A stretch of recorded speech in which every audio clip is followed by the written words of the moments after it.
এই উম্মতে মুহাম্মাদির মধ্যে আল্লাহ তাবারক ওয়া তাআলা কত নবী আলাইহিস সালাতু ওয়াস সালামের পরে হযরত আউলিয়া ইকরাম দিগকে পাঠিয়েছেন, ঠিক কিনা বলেন? আউলিয়া ইকরামদেরকে পাঠিয়েছেন। বুখারীর হাদিস কিতাবুল তাওয়াদ্দুর মধ্যে হাদিস আসছে, রাসূল পাক সাল্লাল্লাহু আলাইহি ওয়াসাল্লাম বলেছেন, তোমাদের মধ্যে এমন একটা কিছু সংখ্যক মানুষ থাকবে যারা আল্লাহ তাবারক ওয়া তাআলার হুকুম এবং আহকাম আদায়ের পরে নফল ইবাদত বন্দেগী, অতিরিক্ত ইবাদত বন্দেগী করার কারণে তারা আল্লাহর ওলিতে পরিণত হবে, আল্লাহর প্রিয় বান্দায় পরিণত হবে। সুবহানাল্লাহ বলেন।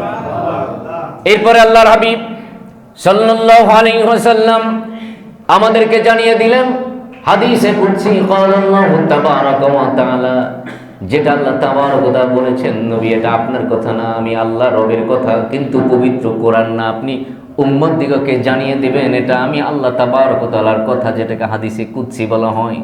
আল্লাহ তাবারাক ওয়া তাআলার কথা আল্লাহ তাবারক ওয়া তাআলা জানিয়ে দিলেন উম্মতের মধ্যে যারা ইবাদত বন্দেগী করতে করতে ওলিতে পরিণত হয়ে যাবে, ওই মানুষগুলো যখন হাঁটে ওই হাঁটাটা ওই মানুষের হাঁটা থাকে না, আল্লাহ তাবারক ওয়া তাআলার কুদরতি পা দিয়ে সে হাঁটে।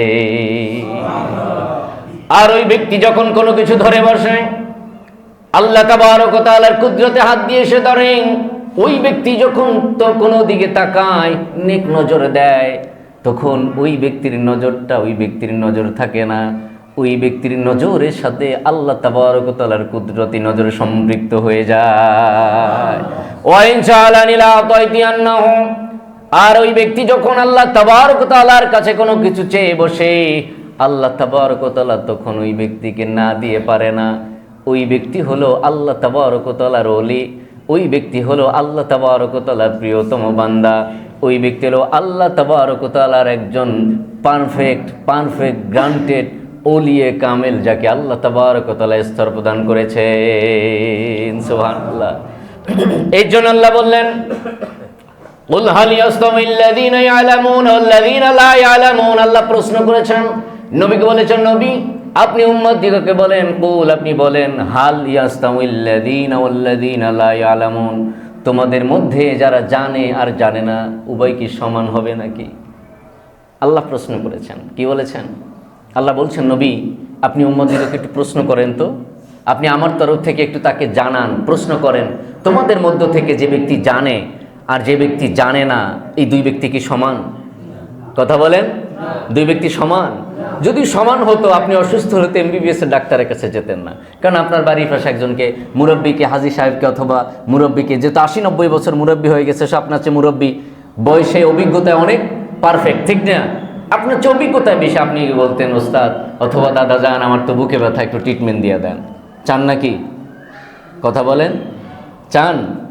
অথবা ডাক্তার আপনি ডাক্তার দেখিয়েছেন, আপনাকে এক্সরে দিয়েছে, এসিজি দিয়েছে, অথবা ব্লাড টেস্ট, ইউরিন টেস্ট দিয়েছে, এই টেস্টগুলো এনে আপনি বাড়ির পাশে আপনার যে ফার্মেসি আছে ওই ফার্মেসির যিনি বসেন ওনাকে কি দেখান? কেন দেখান না?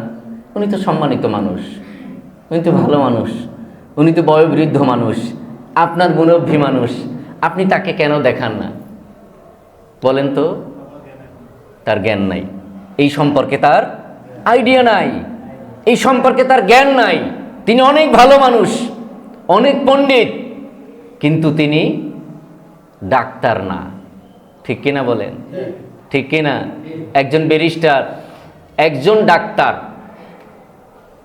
পড়তে হলে বিদেশে যদি পড়তে হয় কম হলেও 20 থেকে 30 লক্ষ টাকা ব্যাংক ব্যালেন্স দেখাতে হয়, ঠিক কিনা বলেন? এখন আরও বেড়েছে, ব্যাংক ব্যালেন্স আপনাকে দেখাতে হবে।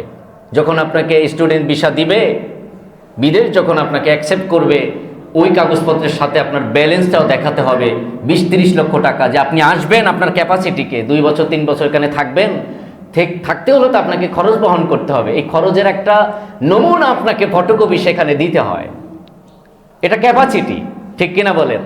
আপনি বিদেশের বাড়িতে পড়াশোনা করে 2 বছর 3 বছর 4 বছর কমপ্লিট কোর্স করে ডক্টরেট ডিগ্রি অর্জন করে একজন ব্যারিস্টার হয়ে আপনি বাংলাদেশে আসলেন, আপনি চেম্বার দিয়ে বসলেন, আপনি একজন ব্যারিস্টার হন অথবা একজন ডাক্তার হন। ডাক্তার হলে আপনার কাছে মানুষ রোগী যাবে, কিন্তু কোনো মামলা মোকদ্দমা কোনো কিছু সলিউশন করার জন্য আপনি তো অনেক বড় ডক্টরেট ডিগ্রি অর্জন করে আসছেন, একজন কেস মামলা নিয়ে তো আপনার কাছেই যাবে না? যাবে? ডাক্তারের কাছে যাবে? কেন যাবে না? উনি তো উচ্চতর ডিগ্রি অর্জন করেছে, উনি একজন ব্যারিস্টার, ওনার পল্টনে অফিস আছে, অথবা গুলশানে ওনার আলিশান অফিস আছে, সব আছে, কিন্তু ওনার কাছে আপনি যাবেন? মাগনা যদি কেউ দেয় যে চলেন তো এই আপনার হার্টের রোগী অথবা আপনি ডায়াবেটিসের রোগী অথবা আপনার মারাত্মক সমস্যা হয়েছে, ফ্রিতে ব্যারিস্টার সাহেব আপনাকে দেখতে চায়, যাবেন? কেন যাবেন না? সে তো ডাক্তার না, আপনার চিকিৎসা সে দিতে, এটা বুঝছেন তো ভালো মতো, বুঝতে পারছেন ভালো মতো? তাহলে আপনি এবার বলেন তো, আল্লাহ বলছেন কি, ফাসআলু আহলা যিকরি ইন কুনতুম লা তা'লামুন। ফাসআলু, তুমি প্রশ্ন করো, আহলা যিকর, যে ইসলাম সম্পর্কে জানে, দিন সম্পর্কে জানে, শরিয়া সম্পর্কে জানে, আল্লাহর বিধি বিধান সম্পর্কে জানে, রসুলের হুকুম সম্পর্কে জানে, রসুলের দিক নির্দেশনা সম্পর্কে জানে, Islam is the code of life, সম্পূর্ণ জীবন ব্যবস্থা, এই জীবন ব্যবস্থার সার্বিক দিক নির্দেশনা দেওয়ার মতো সক্ষমতা, ক্যাপাসিটি যে ব্যক্তি রাখে, ওই ব্যক্তি ছাড়া আপনি আমি দিন সম্পর্কে, শরিয়া সম্পর্কে, ইসলাম সম্পর্কে, ইসলামের বিধিবিধান সম্পর্কে জানতে পারি? কেন পারি না? সে ইসলাম সম্পর্কে জানে না, ইসলাম সম্পর্কে সে বোঝে না। একজন ডাক্তার সাহেব যদি আমির হয়, কথা বলেন, বুঝেন নাই? একজন ডাক্তার সাহেব সে আমির সাহেব, একজন ডক্টর সাহেব সে আমির সাহেব, একজন ব্যারিস্টার সাহেব সে আমির সাহেব, একজন ডাক্তার সাহেব MBBS ডাক্তার সাহেব সে আমির সাহেব। তার কাছে কি ইসলামী সলিউশন আপনি নেবেন? কেন নেবেন না? সে তো আমির। বুঝেন নাই? তাহলে আপনি মনে করেন আমরা বর্তমান প্রজন্ম আমরা দিন কিন্তু এভাবেই শিখি, ঠিক কিনা বলেন? আমরা দিন কিন্তু এভাবেই শিখি। আমরা আহলে যিকর যারা ইলমের ধারক বাহক, একজন মাদ্রাসা পড়ুয়া আলেম, একজন এই মাদ্রাসা সিলেবাস সম্পন্ন করে 10 বছর 15 20 25 বছর পর্যন্ত সে শুরু থেকে শেষ পর্যন্ত মাদ্রাসায় জীবনযাপন করলো, আলেম ওলামার সান্নিধ্য অর্জন করলো এবং এই সিলেবাস তয় করলো। আপনি তার কাছে দিন শিখতে যান না, আপনি তার কাছে দিন শেখার প্রয়োজন মনে করেন না, আপনি তার কাছে কোনো কিছু প্রশ্ন করা দিনের অংশ মনে করেন না। আপনি মনে করেন দিন শিখবেন একজন সেলিব্রিটির কাছ থেকে, যে ক্রিকেট খেলতে পারে, যে গান গাইতে পারে, বুঝেন নাই? যে কলেজ ইউনিভার্সিটি পড়ুয়া হয়ে এখন মাত্র কয়েক বছর একটু মোতালা করে টোরে কয়েকটা রচনা মুখস্থ করে আপনার সামনে যখন দিন উপস্থাপন করে, সে একজন শায়েখ হয়ে গেছে। তার নামের আগেও আপনি শায়েখ জুড়ে দিয়েছেন, কিন্তু মাদ্রাসা পড়ার কোনো ইতিহাস তার জীবনে নাই।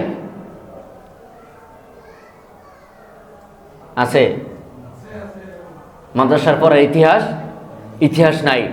বাংলাদেশে আইন হওয়া দরকার। একজন নামের আগে শায়েখ লিখবে, একজন নামের আগে মাওলানা লিখবে, একজন নামের আগে মুফতি লিখবে, একজন নামের আগে যা কিছু লিখবে। আপনি মনে করেন বুয়া ডাক্তার অ্যারেস্ট হয় না? কথা বলেন, বুয়া ডাক্তার অ্যারেস্ট হয় না?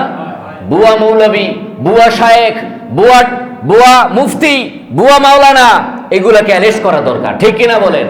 ঠিক কিনা? এদেরকে অ্যারেস্ট করা দরকার।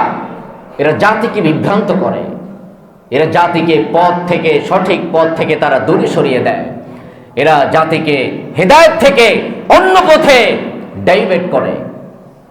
আর আমরা তো বুঝি না, আমরা তো বোঝার চেষ্টাও করি না, ঠিক কিনা বলেন? আমরা বোঝার চেষ্টাও করি না। সম্মানিত সুধী ভাইয়ের আমার, এই জন্য আমাদেরকে যেভাবে আলেম ওলামার দ্বারস্থ হতে হবে, আলেম ওলামার সান্নিধ্য অর্জন করতে হবে, আলেম ওলামার সাথে আমার জীবনকে সম্পৃক্ত রাখতে হবে, আলেম ওলামার দোয়ায় পুষ্ট হতে হবে, ঠিক অনুরূপভাবে পরবর্তী প্রজন্মকে আমাদেরকে দিন শিক্ষার জন্য, দিনমুখী করার জন্য আমাদেরকে তাদেরকে উৎসাহ প্রদান করতে হবে, ঠিক কিনা বলেন? ভবিষ্যৎ প্রজন্মকে যদি আমরা সিরাতাল মুস্তাকিমে রাখতে চাই,